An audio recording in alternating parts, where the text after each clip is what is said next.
Welcome sa Wi-Fi Fix. So today next video, discuss naman tayo ng mga floor sa hidden roof design. So yung mga ano natin, mga pattern natin na finishing na guys. Kung makita nyo, makinis yung pagka finishing. So yung mga channel bar natin, napinturahan na natin. Hanggang doon, lahat ng channel bar, napinturahan na. Tapos yung mga poste natin dito, nakakas na rin siya. Oo, na finishing na rin yung mga kas natin. So nakalubog yung ating mga ano, mga channel bar. Yan, nakalubog yan. Gandun. So papakita ko sa inyo paano ito kinabit. Si Parlin sa channel bar. So katulad dito guys, ito yung isa sa mga connection nya. Yan. Nakakonect dito sa may channel bar, nakakonect pa dito sa C Parlins. So doble yung connection nya. So para magiging ganyan yan. Yan.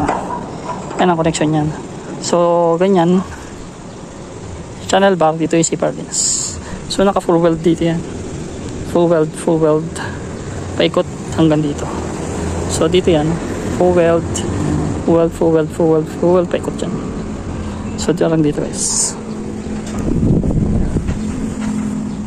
Yan ang mangyayari dyan. Channel bar, C Parlins sa angle bar. So simple lang guys, pwede nyo gayahin.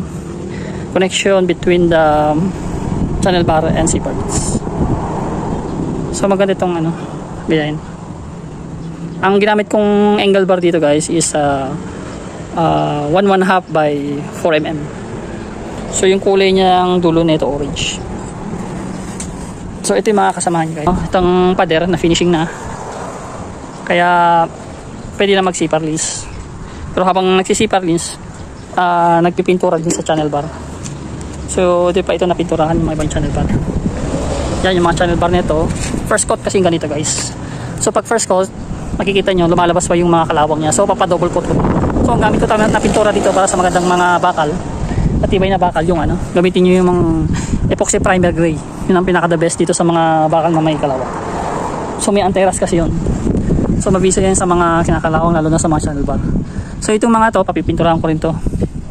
Mga ano, mga clips ng channel bar to C Parlins. So pagkatapos na niya magpinturahan, may pinturahan din yan. Pati yung mga pader, papipinturahan ko na rin bago sila mag-yero. Para hindi makulayan yung yero pag nagpipintura sila. Nakabaon ng channel bar. So sa nakahook, nakabaon pa siya. At nakahook tapos nakasamento. Tapos na finishing na rin siya para magandang tignan. Papunta ito kayo pa island, papunta dito. Pa-slope siya. Lahat ng baksak ng ulan dito magagaling. So naglagay na rin ako ng drainage dito. Yan, isang drainage natin. Ito. Saka, meron pa doon sa dulo. Yun, sa dulo. Yan. So, naka-open to yung ano. In case na malakas yung ulan, diretso pa rin sa kanila. Pero may pag nasaraduhan ito guys, kaya siya nakaabang na ano, na drainage. So, na ano siya, nasementohan siya, no? Lilinisin lang to, matatanggal yan.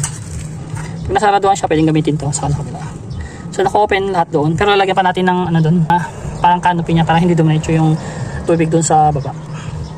So, pagkatapos nito guys, ang concrete gutter natin na finishing, maglalagay naman tayo ng ano, ng waterproofing para hindi tumulo doon sa baba.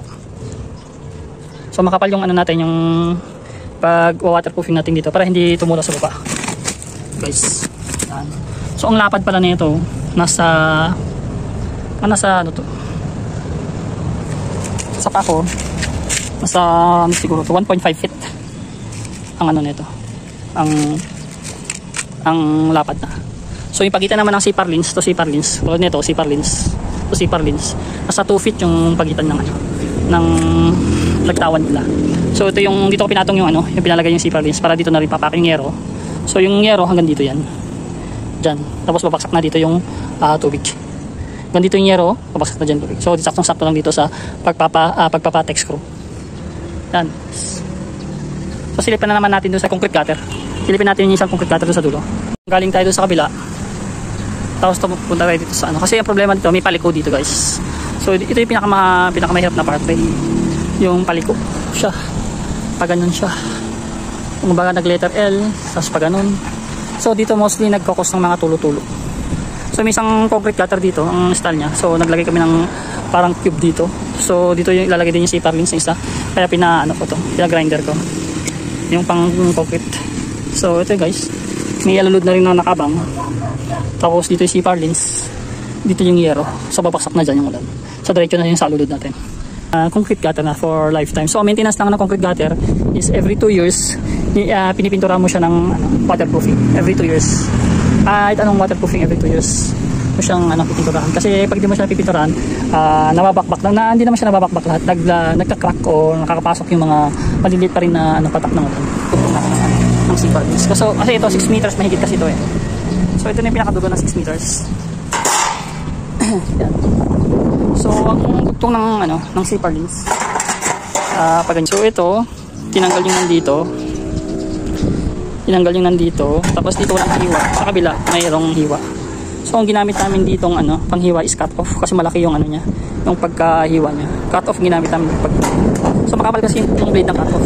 Tapos ito, yan binawasan namin kasi di namin ipasok ito. Tapos dito wala ka naman dito. Ibabaguhin. Susupsok lang natin to. So ito dito may hiwa, dito yung nabawasan. Nabawasan yung niya. Igagano mo lang guys para madali siyang ikabit. Kasi weldingin na naman lahat ng pangapagitan niya. Ayan. Kita nyo? May uka dito, walang uka. Nabawasan lang dito sa may gilid. So ipapasok mo lang siya na ganyan. Yan, napasok mo. Saka mo weldingin ngayon yan. Weldingin mo. I-vice clamp mo to para mag-fit saka weldingin mo na. So hindi na kailangan magpupuk kung ano-anong gagawin. So kasi mo siya igaganan. Yan. Yan. Maganda yung pagkano weldingan pa yan sa kayo para maglapat yung mga pagitan. So 6 meter yung pinakadulo ng 6 meter. So in additional pa na mga 2 meter. On the next stage, tingnan natin yung progress ng ginawa nating mga kalpintero mga guys. Ang ganda, parang gusto ko. So kung nakikita nyo itong red na yan yung flex band. Para sa waterproofing. So pininturahan ko siya dun sa may taas ng channel bar pataas. So dito kasi sa baba ng channel bar, dito na sa loob yan. So kailangan natin i-waterproofing itong taas ng channel bar na yon dahil baka tumagos dun yung tubig dun sa pumasok dun sa mga semento, tumagos yung pababa, pumasok dito sa loob. Kaya mas maganda kung ka-waterproofing yung ating pader dun sa taas para siguradong hindi tatagos dito yung tubig. Flexiban ito. Acrylic siya. Acrylex floor coating. So rubberized siya. Rubber base siya. So ito yung kagandahan nito, rubberized siya. Rubberized paint. So by Davis. Ito yung in-apply ko dito sa mga ating mga waterproofing. Ito natin. Concrete gutter. So no water ko na rin siya. Pinturahan ko na rin ng waterproofing. So kung makikita niyo makinis yung pagkapintura dito sa waterproofing. Ito yung pader. Single lang coat ang nilagay ko dyan. So yung mga water single coat lang dito sa mga pader na to ginawa natin. So itong itong concrete gutter double to dito, double paint ang ginawa ko dito sa may ito yung ating bender. So pinalagyan ko dito ng bender. So 12mm itong nilagay natin na bender para sa tibay din ng C-par lens natin. So maglalagay din kayo ng ganito. Doon bukod sa may C-par lens, tapos nilagyan din natin ng ito yung pinagkatan ng angle bearing dito. Pinagputulan yan yung yan. Kasi kinat dito yan dito, tapos may natira doon. So yung mga natira niyan dinikit namin dito sa may support ng C-par lens. So ito yung ating rod, diretso yan doon. Yan yung pinaka bender niya. So dito rin sa kabila. So bender, channel bar, tapos bender ulit, tapos channel bar, bender, channel bar, bender, channel bar. So ganda ng paglagay nitong bender hanggang doon sa dulo. Yan. So kompleto na yung mga C-par lens natin. Nakapintura na yung mga gilid, nakapintura na rin yung mga pinagweldingan ng mga C-par lens, yung mga bender din rin tayo. So yung concrete gutter natin napaint na rin. Ang kulang na lang dito yero guys.